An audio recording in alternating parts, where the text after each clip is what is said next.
한국 사람들이 성격이 매우 좀 급한 편이죠. 다른 민족에 비해서 성격도 좀 급하고 또 과격한 부분들도 있습니다. 그래서 요즘에는 이제 해외를 나가면 식당에서 이제 한국말 빨리빨리라는 말을 외국 사람들도 이제 잘 알아들어요. 성격이 참 우리가 빠르다라는 것, 또 급하다라는 것을 우리가 좀 알 수 있는데, 스페인에서 이제 식사를 하게 되면 저녁 식사 시간은 보통 8시 반쯤 이렇게 잡아서 한 2시간 반 저녁 식사를 합니다. 우리가 영화를 보면 저 사람들이 저녁 약속을 밤 9시에 하고 있어. 우리는 잘 시간 아닙니까? 근데 밤 8시, 9시에 약속을 잡는데 그들의 문화권이 또 그렇게 되어져서 더 일찍 여는 데도 없어요. 그런데 여러분 한번 생각해 봅시다. 이렇게 빨리 재촉을 하고 있는 이 성격이 급한 우리 민족, 여러분과 함께 찾아봤던 이 아브라함의 본문의 말씀을 통해서도 보면 우리는 이 아브라함은 하나님의 약속을 받은 지 오늘 본문 17장의 내용대로라면 24년이 지난 겁니다. 지금 99세의 나이라고 분명히 기록하고 있죠. 하란을 떠날 때 75세였던 아브라함에게 하나님은 약속했어요. 내가 너로 큰 민족을 이루겠다라고 말씀했죠. 75세에 부르신 이 약속이 지금 어느덧 99세의 나이로 이미 백발이 성상한 노인이 다 됐는데 주님이 오늘 나타나셔서 이야기하고 있는 것이 오늘 본문의 이야기입니다. 자, 17장 2절의 말씀을 한번 읽어보면, 내가 내 언약을 너와 너 사이에 두어 너를 크게 번성하게 하리라. 아멘. 하나님께서 아브라함에게 약속을 하셨습니다. 내가 너를 심히 번성케 하겠다라고 주님이 주신 약속이에요. 그런데 이 언약은 여기서 처음 세우고 이야기한 내용은 아니지요. 하나님께서 이미 여러 차례 아브라함에게 언약의 약속을 하신 것을 우리는 창세기 12장부터 보면 알 수가 있습니다. 그 첫 번째로 창세기 12장 2절의 말씀에 보니까 내가 너로 큰 민족을 이루고 내게 복을 주어 네 이름을 장대하게 하리라. 너는 큰 복이 될지라 라고 분명히 약속하셨어요. 그리고 나서 13장에도 약속을 하죠. 14절, 15절, 16절의 말씀에 보면 15절, 16절 말씀을 보면 보이는 땅을 내가 너와 네 자손에게 주리니 영원히 이루리라. 내가 네 자손이 땅의 티끌 같게 하리니 사람이 땅의 티끌을 능히 셀 수 있을진데 네 자손도 세리라 라고 또 약속하셨어요. 여러분이 이 약속이 끝이 아닙니다.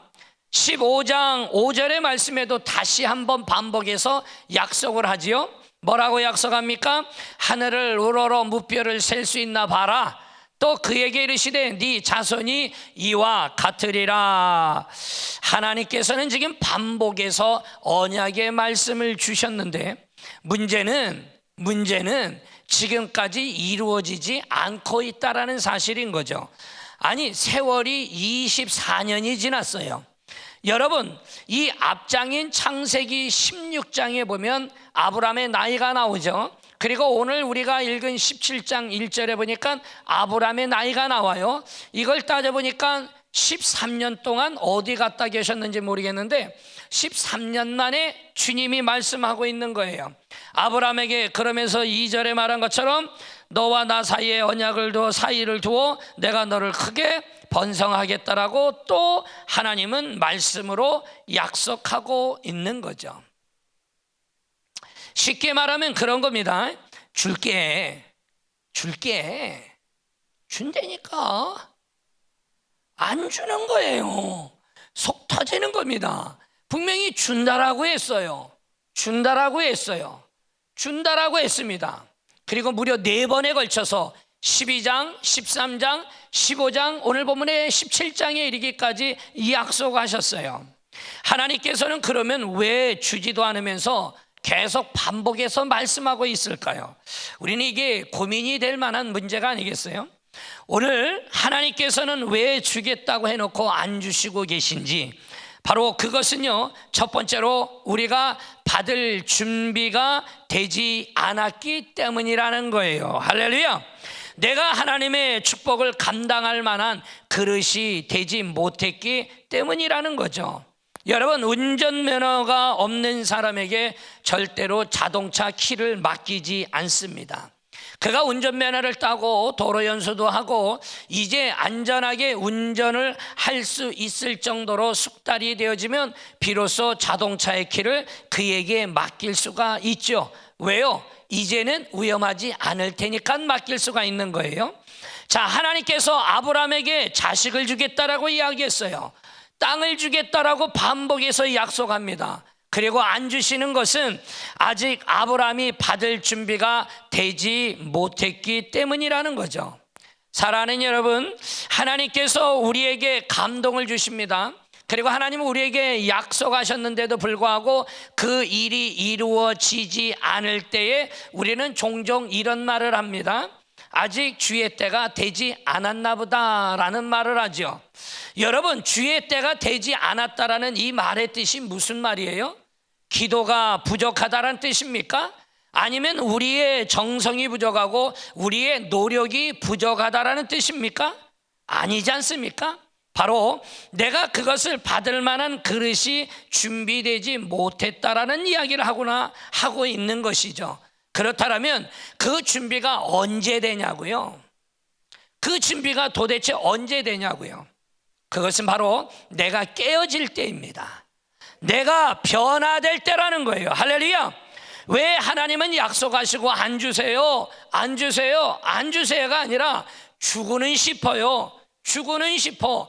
그런데 문제는 준비가 안 됐기 때문인 거예요. 저와 여러분이 깨져야 합니다. 내가 변화되어져야 바로 주님이 약속하신 것을 주시는데 주님은 지금 그때까지 기다리고 계시는 거예요. 아니, 나의 성품이 변화되어야 되지 않겠어요? 나의 행동이 달라져야 되지 않겠습니까? 철저히 하나님을 신뢰하는 사람으로 변하는 순간 하나님께서는 약속하셨던 그 일들을 주실 것입니다.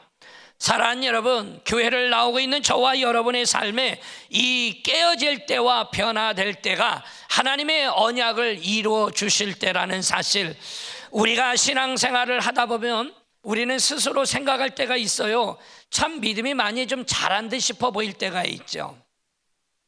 야, 그래도 내가 신앙생활이 옛날보다는 잘하는 것 같아. 내가 봐도 나의 믿음이 잘한 것 같아 라는 생각이 들 때가 있죠. 목사님만 생각이 이렇게 들고 나머지는 안 되나 봐요. 신앙은 여러분, 생활이 10년이 지나고 20년쯤 지나면 교회 오는 게 어렵지가 않아요. 교회와 예배 드리는 게 힘들지가 않아요. 어느 날부턴가 비가 오던 눈이 오던 주일 예배 드리러 오게 되어지죠.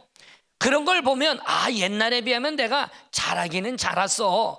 내가 기도의 자리 가도 예전에는 두리번 하고 어떻게 해야 될지 몰라 당황했는데 지금은 기도의 자리 가면 나도 기도하고 있는 모습을 보면 우리 스스로가 대견스럽기도 하고 내가 잘한 듯 느껴질 때가 있지요.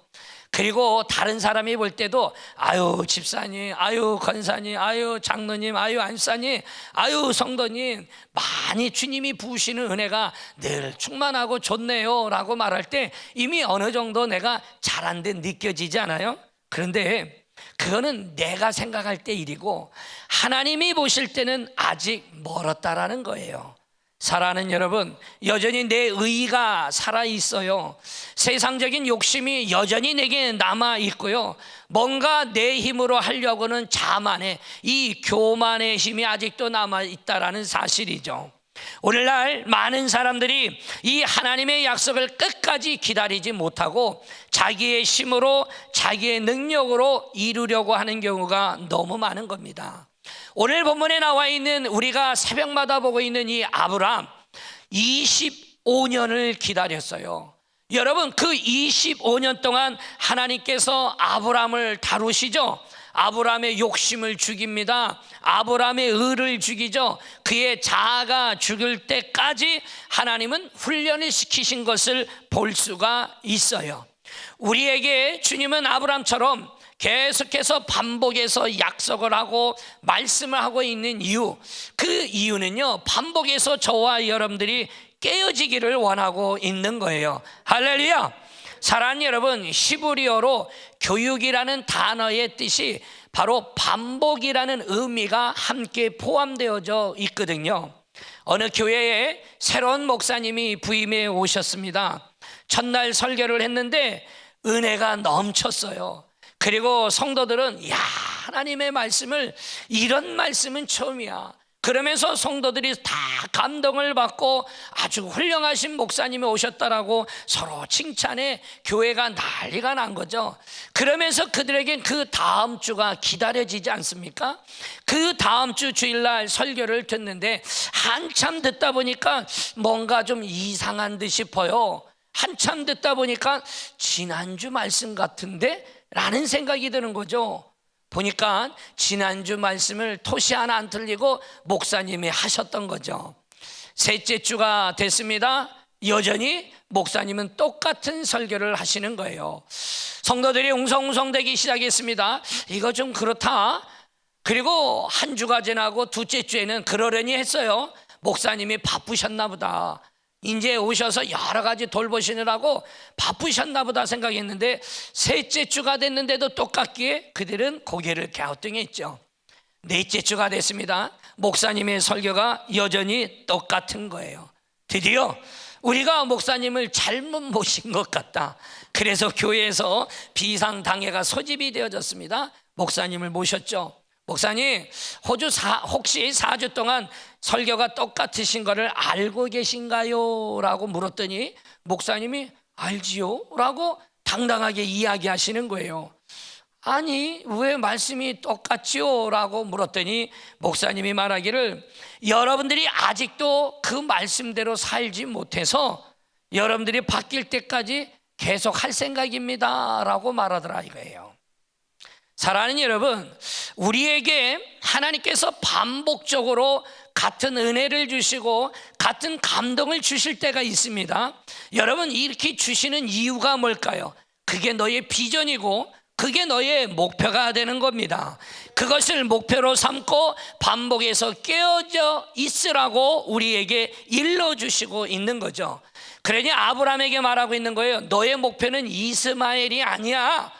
너의 목표, 너의 비전은 내가 준 이삭이야 라는 것을 가르쳐주고 있는 거죠. 사랑하는 여러분, 사람은요 자신이 한 약속을 번복할 수가 있어요. 내가 너한테 이렇게 해주려고 했는데 보니까 너는 받을 자격이 없는 것 같아. 내가 그렇게 못 주겠어 라고 할 수가 있죠. 그런데 여러분 생각해 보세요. 하나님은 절대로 그러시는 분이 아닙니다. 하나님은 한번 언약하셨으면 우리가 자격이 없어도, 우리가 부족해도 절대로 우리를 주님은 포기하지 않으십니다. 결국에는 그 언약을 주님은 이루어 주신다라는 거예요. 그래서 우리의 삶에 뭐가 되는 거냐? 소망이 있는 거예요. 할렐루야. 내가 잘났고 내가 있는 게 있고 내가 많이 배웠고 내가 능력이 있다라면 아마 우리는 나를 바라볼 것이고 나를 오히려 더 높이려고 말할 수 있을는지는 몰라요. 그러나 보잘것없는 우리를 주님은 약속해 주셨고 우리를 써주시고 계시고 언약을 이루어주시는 것만 그 한 가지만으로도 우리는 그분이 소망이 되어지고 기쁨이 되어질 수밖에 없겠죠. 하나님께서는 우리의 약점을 보지 않습니다. 장점을 보시는 거예요. 할렐루야. 보세요, 예수님께서 베드로를 불러다가 사람을 낚는 어부가 되겠다라고 하셨죠. 주님이 약속하셨습니다. 근데 우리가 잘 알고 있는 베드로의 모습을 보시면 여러분, 베드로가 과연 지도자가 될 가능성이 있어 보이는 사람이냐라고 말할 때 그가 가진 게 있나 배운 게 있나 그가 말하고 실천하지 못했던 베드로의 모습을 통해 보면 저 사람은 지도자감은 아니라고 생각하겠죠. 그런데 여러분, 주님이 포기하셨습니까? 주님이 포기하셨습니까? 아닌 거예요. 그에게 성령을 부어주시고 베드로의 장점을 살려서 결국에는 사람을 낚는 어부가 되게 하셨어요. 여러분, 문제가 많습니다. 약점도 많은 베드로였습니다. 그러나 성령을 받으니까 그 사명을 감당할 수 있는 사람으로 변했습니다. 할렐루야. 오늘 사랑하는 여러분, 주님은 우리와 약속하셨습니다. 그 약속을 번복하시는 분이 아니라는 거예요. 여러분이 잘 알고 있는 이스라엘 역사 속에 최고의 왕이라고 말하는 다윗, 여러분, 그 다윗도 많은 죄를 짓지 않았습니까? 살인, 교사죄에 강간죄까지 우리가 볼 때는 용서받을 수 없는 사람. 그런데 하나님은 그 다윗의 문제가 아니라 다윗의 장점을 보시고 이스라엘 역사의 최고의 왕으로, 그리고 위대한 왕이 되게 사용하셨습니다. 마찬가지입니다. 여러분, 우리를 창조하신 하나님께서 우리의 문제보다는 우리의 장점을 보십니다. 사랑하는 여러분, 하나님께서는 절대로 우리를 포기하지 않으십니다. 하나님의 능력으로 약속하신 것을 반드시 이루어 주십니다. 결국에 100세가 되니 아브라함에게는 하나님이 약속하신 대로 이루어지죠. 바로 그 하나님의 기적을 체험하게 되어진다는 사실이에요. 사랑하는 여러분, 분명히 잊지 마십시오. 오늘 주님이 우리에게 말하고 있는, 왜 우리에게 하나님이 약속하시고도, 왜 반복적으로 말씀하시고도 왜 약속이 이루어지지 않았느냐? 그것은 저와 여러분이 받을 준비가 되지 않았기 때문이라는 사실이죠. 여러분, 두 번째로 우리가 받기 위해서 하나님 앞에, 그 약속 앞에, 언약 앞에 엎드려야 합니다. 오늘 3절의 말씀을 보십시오. 아브라함이 엎드렸더니 하나님이 또 그에게 말씀하여 이르시되 라고 말씀하고 있지 않습니까? 하나님은 바로 그 아브라함의 장점을 보신 거예요. 뭘 봤습니까? 엎드렸다라고 말하고 있지 않아요?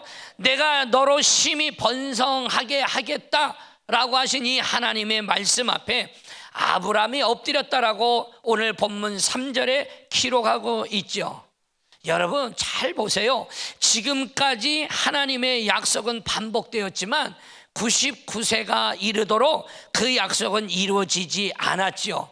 그리고 아브라함이 볼 때는 이미 75세에 약속하신 이 약속이 24년의 세월이 지나가면서 하나님의 약속이 이루어질 가능성은요, 인간적인 관점과 측면으로 본다라면 불가능한 일이에요.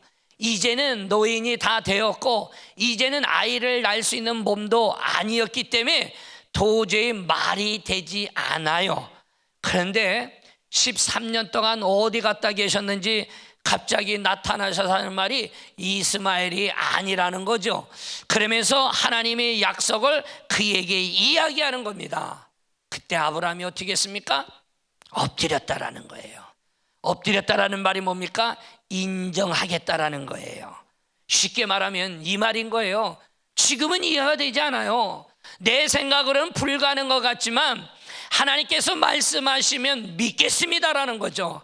할렐루야. 오늘 이 자리에는 사랑하는 여러분, 우리가 이해가 되지 않는다라고 하나님이 안 계신 게 아니라는 거죠. 사랑하는 여러분, 우리가 이해가 되지 않아도, 내 생각으로는 불가능해도 하나님이 말씀하시면 믿겠다라고 고백하고 있는 이 아브라함처럼 엎드릴 수 있는 자가 되어지기를 주의 이름으로 축원합니다. 우리 인생에 어려운 문제가 있을 때에 서로 끼리끼리 서로 둘러서 이야기하고 말하는 것을 볼 수 있어요. 그러면서 이게 맞네, 저건 틀리네, 이건 맞네 말하면서 다툴 때가 있죠. 좀 멀리 떨어져서 보면 다 그만한 사람들이 모여서 그 이야기를 나누는데 싸워봤자 문제가 해결되지 않더라고요. 싸워봤자 일만 더 꼬여지고 마음의 상처만 있고 오히려 등 돌리는 꼴이 되어지죠. 여러분, 그때 그 문제의 답을 알고 있는 사람이 와서 가르쳐주면 딱 끝날 일 아닙니까? 사랑하는 여러분, 우리 모든 문제를 해결할 수 있는 분이 계셔요. 그분이 누구십니까? 하나님이시지 않습니까? 사랑하는 여러분, 우리의 모든 문제를 해결할 수 있는 분이 계세요. 우리끼리 백날 얘기해야 그 답을 알고 계시는 하나님께 물으면 되는 겁니다. 할렐루야. 그래서 우리는 그 하나님의 말씀을 들어야 되는 거예요. 하나님께서 우리에게 주시는 인생을 살아가는 바로 이 바른 진리를 배워야 하고, 그리고 그래서 우리는 그 바른 인생을 살아갈 수 있는 자가 되어질 수 있기 때문이죠. 오늘 이 예배를 드리고 있는 사랑하는 여러분, 하나님께서 우리에게 원하시는 것은 많은 것을 요구하고 있는 게 아니에요. 오늘 본문에 나와 있는 아브라함처럼 하나님 말씀 앞에 엎드리는 거, 할렐루야, 우리에게 알려주시는 그 진리의 말씀 앞에 엎드리는 거를 주님은 우리에게 말씀하고 요구하고 계시는 거죠. 오늘 예배를 드리고 있는 사랑하는 귀한 성도 여러분, 하나님의 전능하심을 인정합시다. 하나님이 우리에게 분명히 살아 역사하셔서 우리의 약속을 이루어주실 것을 여러분들이 믿으시기를 바랍니다. 나는 아무것도 할 수 없다라고 그분 앞에 고백하고 그분 앞에 엎드릴 줄 아는 우리 모두가 되어지기를 주의 이름으로 축원합니다. 시편 119편 105절에 주님은 말하죠. 주의 말씀은 내 발의 등이요 내 길의 빛이니이다 라고 말하고 있어요. 여러분, 하나님의 말씀은 우리의 어렵고 복잡한 인생길을 밝혀주는 빛이 되십니다. 저와 여러분이 이 말씀대로 살려고 바로 노력하는 거, 이것이 엎드리는 거예요. 오늘 이 시간에 나온 사랑하는 여러분, 저와 여러분이 오늘 주일 예배를 통하여 오늘 엎드려라 라는 7일차 말씀의 제목처럼 그 말씀대로 사는 우리 모두가 되어져서 그 앞에 엎드릴 수 있는 우리 인생들이 되어지기를 주의 이름으로 축원합니다. 그렇다면 어떻게 하면 하나님의 말씀을 듣고 엎드리는 인생이 될 수 있습니까? 그 첫째가 바로 성경 말씀을 통해 하나님의 음성을 들어야 합니다. 말씀을 읽고 묵상하며 그리고 그 말씀을 들으며 하나님의 은혜와 그리고 그 감동을 받아야 합니다. 성경 말씀은 하나님께서 우리에게 주시는 인생을 살아가는 진리입니다. 그러니 여러분, 우리 인생의 모든 문제를 알고 계시고 해결책을 갖고 계시는 그 하나님이 가르쳐 주시는 대로 살면 우리는 기쁠 수밖에 없습니다. 하나님이 가르쳐 주시는 방법대로 살면 우리는 감사할 수밖에 없습니다. 우리의 문제가 해결될 수밖에 없다는 사실 여러분 잊지 마십시오. 그러니 우리가 하나님의 말씀대로 살아가려고 노력이 있어야 되는 거예요. 그러면 우리의 의지가 필요한 겁니다. 그리고 그 의지에 따르는 내 결단이 따라와야죠. 이것이 엎드리는 거예요. 할렐루야. 여러분, 새벽에 축제가, 기도 축제가 믿음삼 20일이 지금 진행 중에 있죠. 사랑하는 여러분, 하나님이 우리에게 믿음삼 20일을 열어줬을 때 여러분의 삶이 얼마나 고단하고 얼마나 분주하며 얼마나 삶의 여러 다양한 일들로 어렵다라는 사실을 주님이 왜 모르시겠습니까? 그리고 교회에서 여러분들의 의사를 물어서 올해도 새벽 축제를 하면 좋을지 안 하면 좋을지를 굳이 묻지 않고 우리가 새벽 축제를 13차를 지금 진행 중에 있을 때는 바로 하나님의 말씀 앞에 우리의 성도들이 엎드릴 수 있는, 그리고 그것을 결단하고 의지를 내놓고 그리고 하나님 앞에 단 하루라도 나와 엎드릴 수 있는 믿음의 백성으로 훈련시키기 위함이죠. 여러분, 그 훈련시킬 때에 묻습니까? 아니, 기본군사 훈련을 받으러 간 군에게 입소했는데 입소한 친구에게 너 이거 훈련 받아볼래? 아, 이거 힘들어요. 그래, 빼자. 이건 받으면 어떨까? 아, 이거는 땅바닥 기어다니는데 어려운데요. 그럼 이거는 어떠니? 결국은 할 수 있는 게 없지요. 5주간 훈련 동안에 단 한 번도 우리의 의사는 묻지 않아요. 그리고 식전 대바람부터 불러냅니다. 사랑하는 여러분, 고단하시죠? 힘드시죠? 인생이 활짝 피셨습니까? 그렇다면 저와 여러분의 인생 삶 속에 이번의 기회에 주님은 누군가를 찾고 계시는 거예요. 누군가를 지금 주님은 찾고 계시는 거예요. 누군가를 부르고 계시다라는 사실이죠. 저와 여러분이 분명히 주님의 말씀 앞에 엎드릴 수 있는 자가 되기 위해 우리의 노력이, 의지가, 결단이 필요합니다. 이번에 여러분 한 주는 지났지만 여전히 2주간이 남았고요. 나오라 말하면 오히려 부담스러울 수 있잖아요.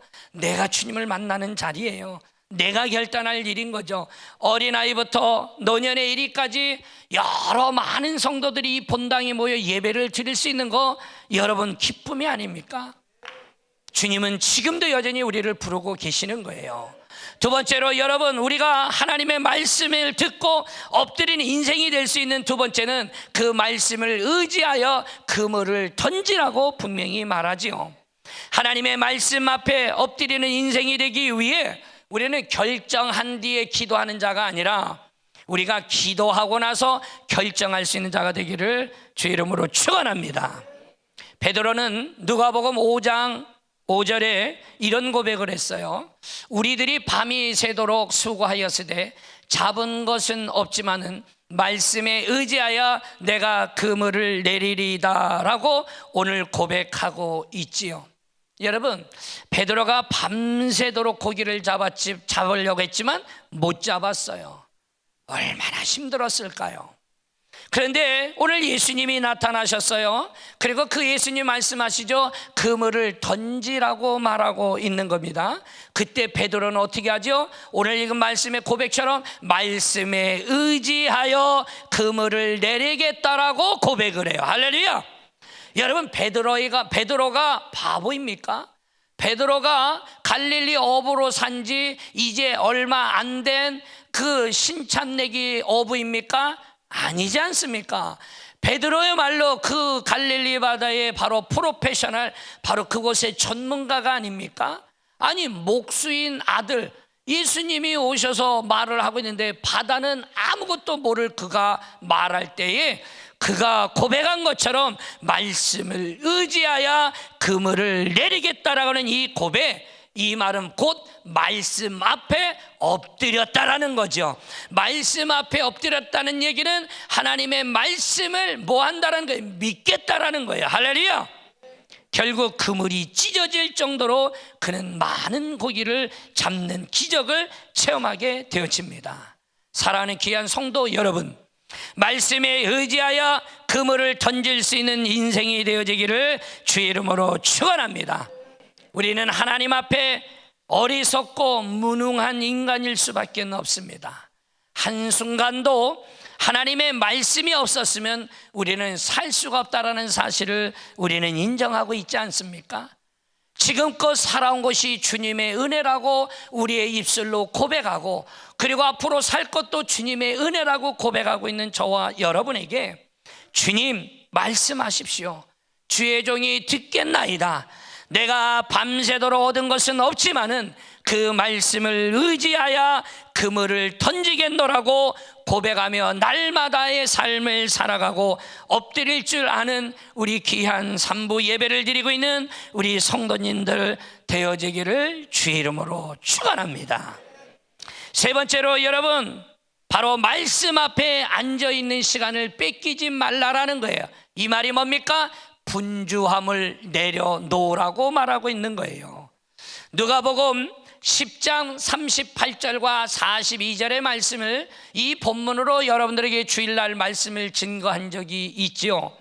마르다라는 여자가 예수님을 자기의 집으로 영접하고 모셔오시지요.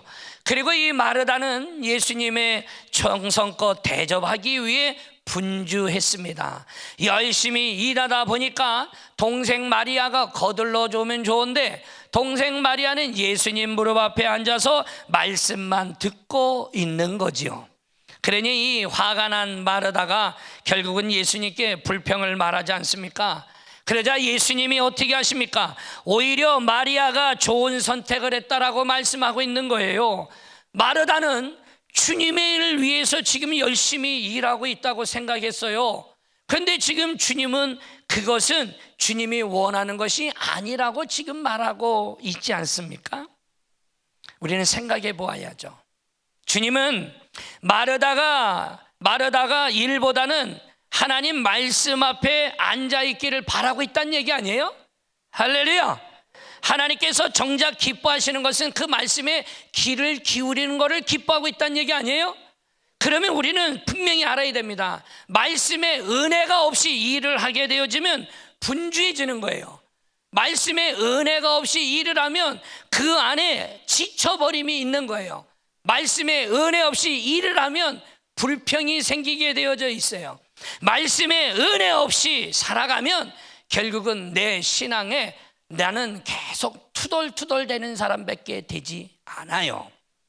그러나 말씀 안에 있는 사람은 평안이 있는 겁니다. 말씀 안에 있는 사람은 그 일이 기쁨이 되어지는 겁니다. 말씀 안에 있는 이는 그것이 내 삶에 가장 주님이 주시는 안전한 가장 축복의 자리가 되어지는 것입니다. 오늘 이 자리에 있는 사랑하는 여러분, 우리의 삶의 우선권은 일이 아닙니다. 말씀이어야 합니다. 하나님의 말씀이 여러분 안에 살아있기를 소망합니다. 하나님의 말씀의 은혜가 여러분 안에 임하기를 주의 이름으로 축원합니다. 말씀 없이 일을 하다 보면 이루어지는 없고 오히려 분주하기만 한 겁니다. 그래서 나타나는 증상이 있어요. 다른 사람을 정죄하기 시작하는 거예요. 다른 사람을 비판하기 시작하는 거예요. 마음이 상하게 되어져 있는 겁니다. 사랑하는 귀한 성도 여러분, 사람이 말씀 없이 일을 하면 염려와 근심이 있습니다. 오늘 예수님께서도 그래서 마르다에게 2번 부르며 말한 거예요. 마르다야, 마르다야, 네가 많은 일로 염려하고 근심한다라고 주님은 말하고 있지요. 말씀의 은혜가 내 안에 없으면 일하는데도 평안이 없는 거예요. 할렐루야. 여러분 주일날 하나님 앞에 나와 엎드렸습니까? 그 은혜를 여러분의 삶에 누리고 가시기를 주의 이름으로 축원합니다. 하나님 없이 일하려고 하기 때문에 힘이 드는 겁니다. 하나님 없이 하려고 하기 때문에 욕심이 생기는 겁니다. 그 욕심이 생기니 염려와 근심이 따라올 수밖에 없는 거예요. 성경의 사도 바울을 보십시오. 감옥에 갇혀 있음에도 불구하고 빌립보 교인들에게 편지를 씁니다. 뭐라고 말합니까? 주 안에서 기뻐하라라는 겁니다. 이게 어떻게 기뻐할 수 있습니까? 자기도 감옥 안에 갇혀 있으면서 어떻게 빌립보 교인들을 향하여 주 안에 기뻐하라고 말할 수 있느냐 이거예요. 말씀이 있으면 감옥에서도 기쁜 겁니다. 말씀의 은혜가 있으면 내가 있는 내 장막, 아무리 작은 장막이라도 그곳에 기쁨이고 즐거움이 있는 거예요. 궁궐에 살아도 기쁘고 초가상간에 살아도 기쁠 수밖에 없다라는 사실이죠. 오늘 3부 예배를 드리고 있는 귀한 성도 여러분, 믿음삼 20일을 여러분을 위해 하나님이 열어주시고 누군가를 찾고 있는데 그 누군가가 바로 나라는 사실을 잊지 마십시오. 사랑하는 여러분, 내가 결단하고 의지할 때에 하나님의 도우시는 역사를 경험하게 될 겁니다. 지금 한국 경제가 힘들고 어렵죠. 그 어느 때보다도 어려운 시기를 지금 우리는 지나가고 있습니다. 그러나 이럴 때일수록 우리는 꿈과 소망을 가져야 됩니다. 할렐루야. 다른 사람은 안 된다, 어렵다, 힘들다라고 말하는지는 모르지만 우리는 이때 된다, 할 수 있다, 일어설 수 있다, 이 나라는 다시 세워진다 라는 믿음의 고백이 있는 이가 되어지기를 주의 이름으로 축원합니다. 예수님을 믿는 사람은요, 가슴을 피십시오. 그리고 이제 믿음으로 전진해 나갈 수 있는 자가 되기를 주의 이름으로 소망합니다. 남들이 안 된다라고 할 때 우리는 될 때인 겁니다. 남들이 다 문제가 있다라고 말할 때 우리는 문제가 없다라고 할 때인 겁니다. 여러 가지로 절망적인 환경이 뒤덮었을 때 우리는 꿈과 소망을 얘기해야 되는 겁니다. 할렐루야. 이 나라는 살아납니다. 이 나라는 하나님의 나라, 하나님의 백성으로 이 땅은 주님이 만들어 주셨습니다. 그러니 여러분 꿈과 소망을 얘기해야 됩니다. 여러분 실제로 우리에게 위기를 기회로 바꿀 때라는 거예요. 우리 예수님 믿는 사람들이 믿음으로 일어나야 합니다. 믿음으로 엎드려야 합니다. 그리고 믿음으로 일어나서 드디어 빛을 발할 때라는 사실을 여러분 기억하시기를 바랍니다. 어떤 절망도 어떤 문제도 이겨내고 바로 이 믿음으로 엎드리며 전진 또 전진할 때에 그 하나님의 놀라운 축복이 우리 모두에게 임하는 것입니다. 여러분, 위대한 하나님의 사람들로 축복받는 우리 모두가 되기를 주 이름으로 축원합니다. 우리는 외쳐야 되겠죠. 주여, 우리를 그 위대한 아브람과 같이 바로 믿음의 사람이 되게 하여 주시옵소서. 우리 모두가 믿음의 사람이 되기를 바랍니다. 이제 우리는 믿음으로 생각하고, 우리는 이제 믿음으로 꿈꾸고, 믿음으로 바라보며 그 믿음으로 엎드려 믿음으로 행하기를 바랍니다. 이제 우리에게는 절대적인 절망의 모습은 사라지고, 이제 하나님이 주시는 그 은혜로 말미암아 절대 감사, 절대 긍정으로 이제 무장을 해서 우리가 믿음으로 나아갈 때라는 거예요. 그 누가 25년을 그렇게 쉽게 기다릴 만한 연조가 아니라는 겁니다. 그러나 아브라함은 엎드렸다라는 사실이에요. 하나님의 놀라운 축복이 그에게 임했던 것처럼 오늘 이 자리에 예배를 드리고 있는 저와 여러분의 인생의 삶에 새로운 하나님의 도전이, 새로운 하나님의 축복이 있기를 주의 이름으로 축원합니다. 저는 오늘 여러분들에게 7일차 맞는 엎드려라 라는 이 말씀의 마지막으로 닉 부이치치 이야기로 끝을 내려고 합니다. 한 번도 본 적이 없는 이상한 사람이다라고 말할 사람이 없을 정도로 우리는 숱하게 듣고 알았던 닉 부이치치입니다. 팔과 다리가 없이 태어났지만 누구보다도 더 큰 꿈과 희망을 갖고 살고 있는 닉 부이치치. 그는 유튜브에 Life Without Lem이라는 바로 사지 없는 삶의 유튜브를 방송을 통해 자신의 삶을 간증으로 전하고 있죠. 지금까지 78개국에 3,500번 이상 말씀을 전했고, 그를 1,000만 명 이상 지구촌에 있는 사람들 중에 만났고, 그의 간증과 유튜브와 TV를 통해 시청한 사람만 28억 명이 이 닉 부이치치를 보았다라는 거예요. 여러분, 전 세계 인구의 3분의 1이 이 닉 부이치치의 간증을 들었습니다. 여러분, 우리가 볼 때 다리도 없고 팔도 없는데 뭐가 가진 것도 있는 거 아닌 것 같은데 그가 지구의 3분의 1의 사람들에게 복음을 전하고 있다고, 그의 말씀에 간증을 전하고 있다는 사실에 놀랍지 않습니까? 여러분, 그는 1982년에 태어날 때 이미 팔과 다리가 없었습니다. 태어날 때 의사는 그에게 사과를 했죠. 부모에게. 이미 그동안에 낳기 전에 단 한 번도 결과에 이 진단에 팔과 다리가 없다라고 얘기한 적이 없고 발견하지 못했기 때문인 거예요. 그러니 병원에서 책임지겠다라는 거죠. 아이가 태어났는데 몸뚱아리만 있기에 이 아이를 저에게 맡기면 우리가 이 아이를 기간에 맡길 테니 염려하지 말라라고 오히려 말을 합니다. 하지만 여러분, 어디 아이를 부모가 포기하는 경우가 있겠습니까? 목사님의 가정에 태어난 이 아이, 기도로 하나님이 우리에게 주신 선물이라고 이 아이를 키워내죠. 아이가 8살이 되었어요.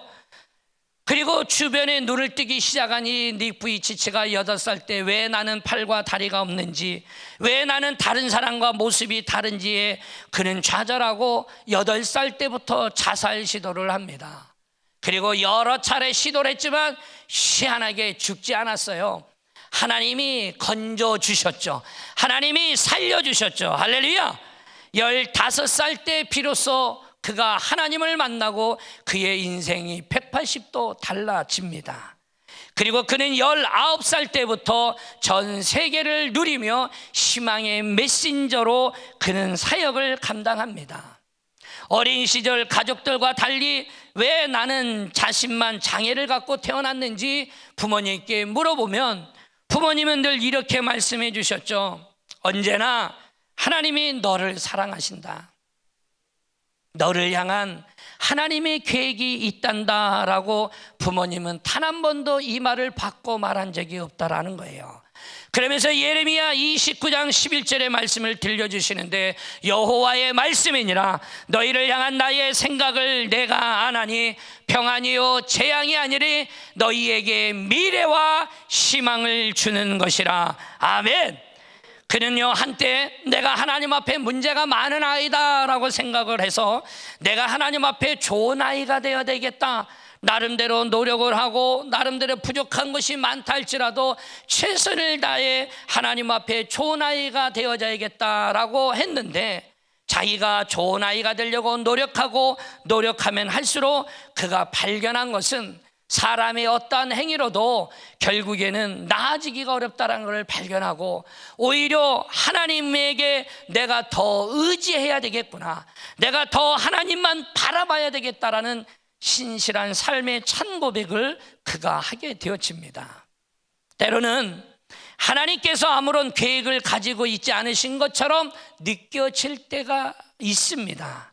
왜냐하면 그것이 눈에 보이지 않기 때문이죠. 그렇지만 보이지 않는 무엇인가 있다고 말하고 믿는 것이 믿음이 아닙니까? 하나님의 말씀은 항상 그 자리에 계십니다. 하나님은 항상 우리를 향한 좋은 계획을 가지고 계십니다. 그러니 중요한 것은 여러분, 우리가 보지 못하는 것에 집중하는 것이 아니라 우리가 붙잡을 수 있는 하나님의 말씀에 집중할 수 있는 자가 되어지기를 주 이름으로 축원합니다. 닉 부이치치가 한국에도 여러 번 방문했습니다. 그리고 한국 교단에서도 많이 간증을 했죠. 최근에 한국교회에 있었던 간증, 가장 최근 거, 여러분 그래야 이것도 꽤 됐죠. 그러나 사지가 없어서 불행하냐고요? 나는 마음의 상처를 안고 사는 사람들이 더 불행하다고 생각합니다.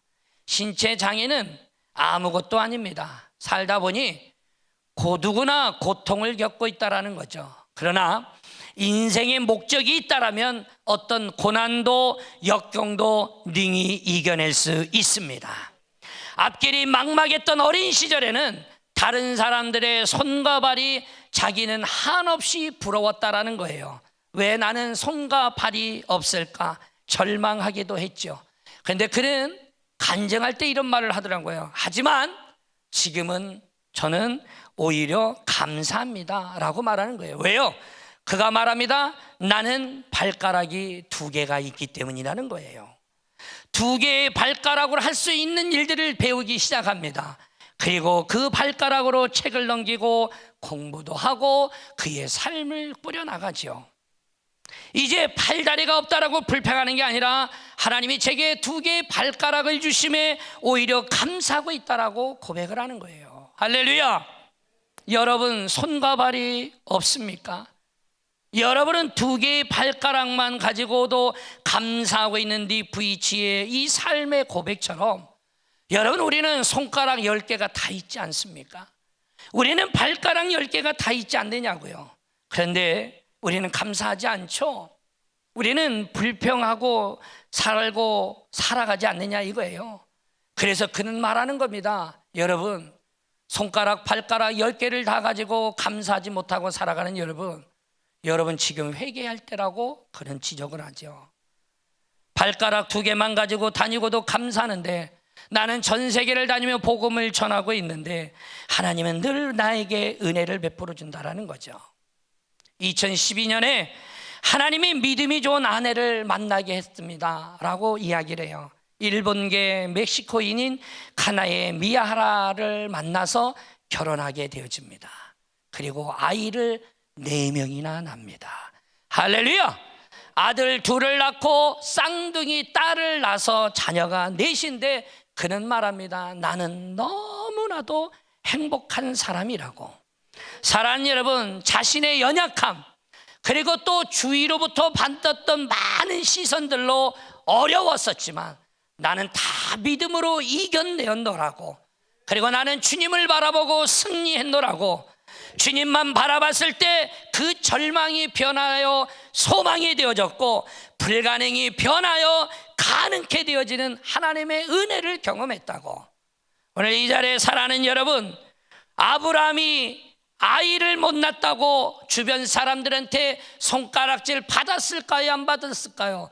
그는 분명히 받았을 겁니다. 아니, 자녀를 낳지 못하고 있는 아브라함에게 여러 몹쓸 말들을 하는 사람들도 분명히 있었을 것이고, 핀잔을 주는 자들도 있었을 겁니다. 근데 하나님은 24년 만에 다시 또 얘기를 하는데 뭐라고 말합니까? 이제는 너를 아브라함이 아닌 아브라함이라고 이름을 바꿔주며 열국의 아버지라는 이름까지 주어주지 않습니까?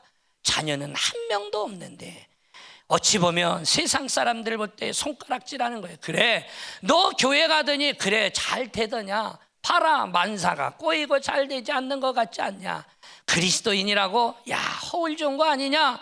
라고 비아냥거릴 수 있을는지는 모릅니다. 그런데 하나님은요, 우리와 약속을 지키시는 분이라는 거예요. 이미 주님은 알고 계신 하나님이라는 거예요. 오늘 이 자리에 있는 사랑하는 귀한 여러분, 주님만 바라봤고 그 주님 앞에 엎드렸더니 주님은 100세에 아브라함에게 약속하신 자녀를 주십니다. 오늘 이 자리에 있는 사랑하는 여러분, 하나님의 뜻과 그 하나님의 계획과 그 하나님의 사랑을 내 입으로 인정하고 고백한다라면 우리는 우리의 삶을 그분께 드리는 게 아깝지 않다라는 사실이죠. 교회에서 예배만 드리는 것이 아니라 하나님을 아시는 분이 되시기를 주의 이름으로 축원합니다. 하나님과 개인적인 관계를 갖지 못한다라면 우리는 피곤하고 지칠 수밖에 없는 겁니다.